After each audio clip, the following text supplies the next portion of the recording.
Hello everybody, today I'm going to be giving some book recommendations, all having to do with autism. There are 8 books in total that I'm going to be talking about today, 6 of which are written by autistic authors, the other 2 are more academic texts. I myself am an autistic person. I was diagnosed when I was in high school, and I think that it's incredibly important to be amplifying autistic voices, especially in this time of political unrest, especially in America. So that is what I'm going to be taking some time to do today. The first book that I'd like to talk about is Connecting with the Autism Spectrum by Vormer. Casey is a graphic artist who goes by the name Remrov. The book organizationally is split up into a lot of different subsections, so things like school and work, and these are then divided into more specific topics. This is a relatively short resource. It's only about 119 pages long, but I think that it's incredibly practical, especially if you yourself do not know much about autism, or someone that you are trying to give a resource to does not know much about autism. I would say that this book is a great place to start. It goes through defining a lot of autistic community terms. It explains neurodiversity, it explains functioning labels, and why perhaps a lot of autistic people do not find them to be helpful or representative of their experiences. And overall, Casey is very careful to not fall into stereotyping autistic people. And I would say that this book is relatively accessible, especially compared to some of the academic texts that I will talk about later in this video. So if you are looking for a place to start or a quick read about autism just to get some of the key concepts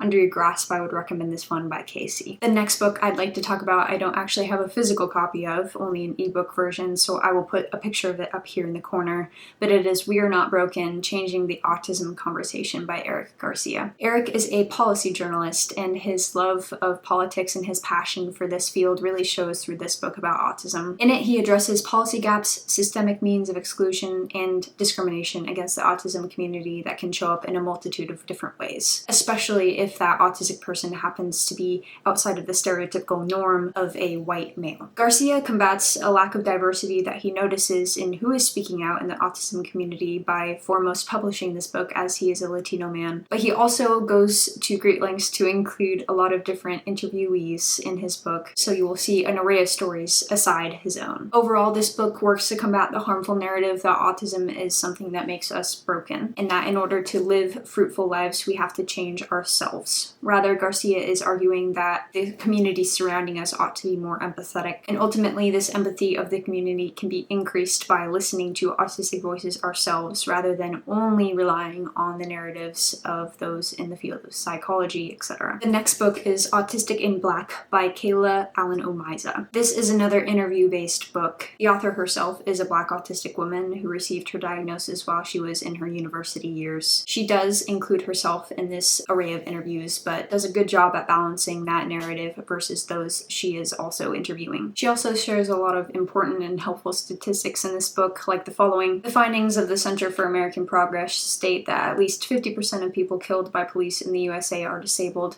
However, when that person is Black and disabled, they face more danger.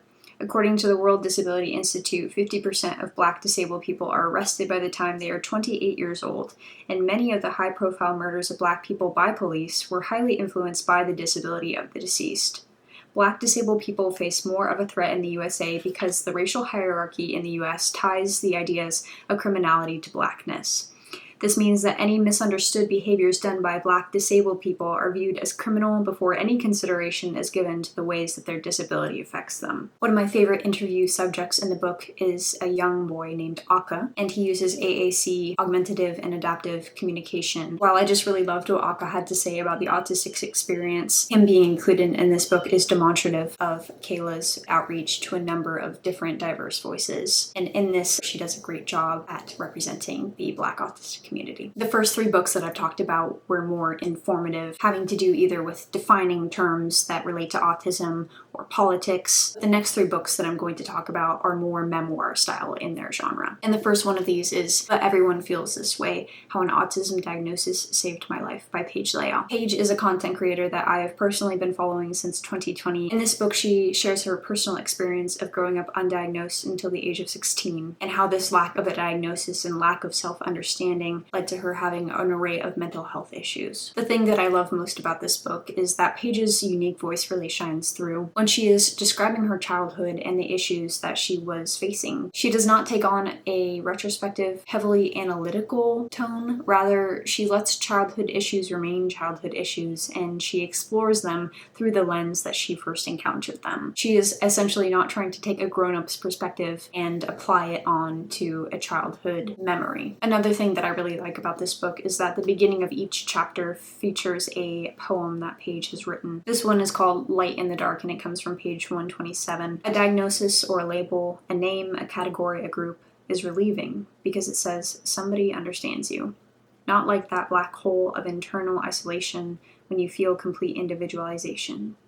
There is comfort in shared struggle. Ultimately, this is my favorite autistic memoir that I've read just because there were so many deeply relatable aspects, especially when it came to her conversations on mental health and the struggles that being an undiagnosed autistic person can produce. The next book is On the Spectrum, Autism, Faith, and the Gifts of Neurodiversity by Daniel Bowman Jr. Daniel is an English professor at Taylor University and was diagnosed when he was around 40 years old. This memoir features a collection of shorter essays on subjects like literature, riding his motorcycle, his life as a teacher, and his experience in the Christian church. Before reading this book, I had not seen someone wrestle with what it means to be autistic in the church. Even though it was the first example, I have read more examples of autistic people describing their experiences in church community, but this one has remained the most resonant with me and the most formative for me. For example, on page 99, he states, "Making culture for me will never look like it does for others. Each time I step out to work in the community, I must find a new way forward, a third way between what they do and what I would do in my worst moment, between overextending myself and simply slinking away. I must silence the voice that equates a non-traditional autistic approach with a bad take, a half-hearted attempt, or an unchristian pursuit." What does service look like when you are in the midst of autistic burnout? When you do not have the energy to go out and socialize? When you do not have the energy to go out and be part of the community? What does your religious identity look like at that point? The last book in the memoir section, though the author himself does not want this book to be described as a memoir, is What I Want to Talk About, How Autistic Special Interests Shape a Life by Peter Wharmby. This book is a narrative exploration of what it means to be autistic and how autistic hyperfixations can shape the contours of one's life. Some of the very special interests that Peter discusses in this book are Lego, the Marvel Cinematic Universe, Minecraft, the Titanic, and it was cool because Peter shares some of my special interests. So I got to hear someone talk about the things that I really care about while reading this book. Peter describes autistic hyperfixations and engaging in them as a form of unmasking. He says on page 133 that, "As you can see, a quiet, happy, and calm period of my life directly coincided with my acceptance and full immersion in interests that I had forced myself to deny for a long, long time. I do not see this as a coincidence. It is clear cause and effect. Allowing myself to be me, tearing off the mask, or at least that part of the mask that hid my geeky interests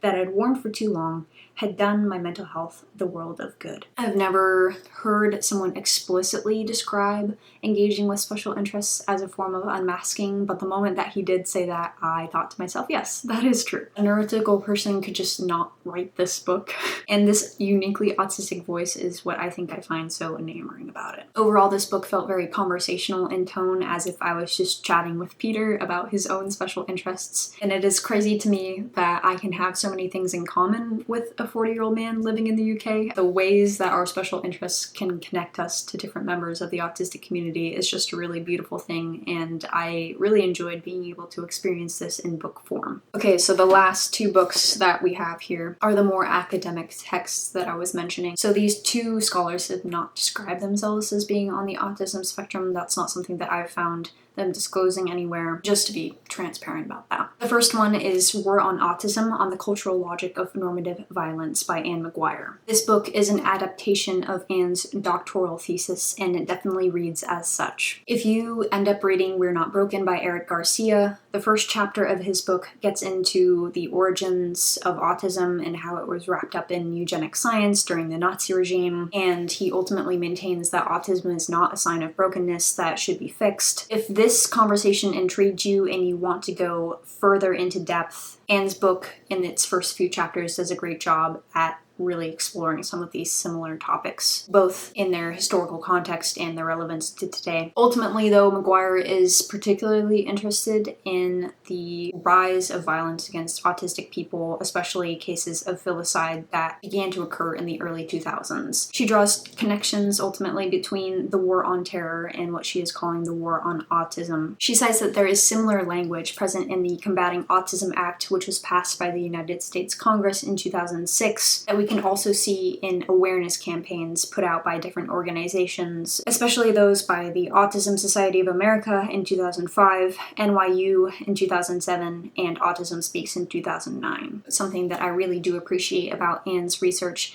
is that she also includes the autistic self-advocates' response to these awareness campaigns that was occurring during the time. It really showcases that autistic advocacy and self-advocacy specifically is not a necessarily new development. Certainly it is growing to be more widespread and there are more voices speaking out, but there have been autistics at work combating these harmful narratives for quite some time, and so I really appreciate that Anne highlights this in her book when she talks about these awareness campaigns that were harmful. Ultimately, I find her main argument that there's a lot of violent language appearing during this time because of the War on Terror, and we can see this replicated in the way that autism is talked about as a sort of threat, to be incredibly interesting and compelling, and something that I myself would never have thought of if I had not picked up this work of scholarship. The last book that we have here is The Autism Industrial Complex: How Branding, Marketing, and Capital Investment Turned Autism into Big Business by Alicia A. Broderick. The business of autism is something that Anne McGuire's book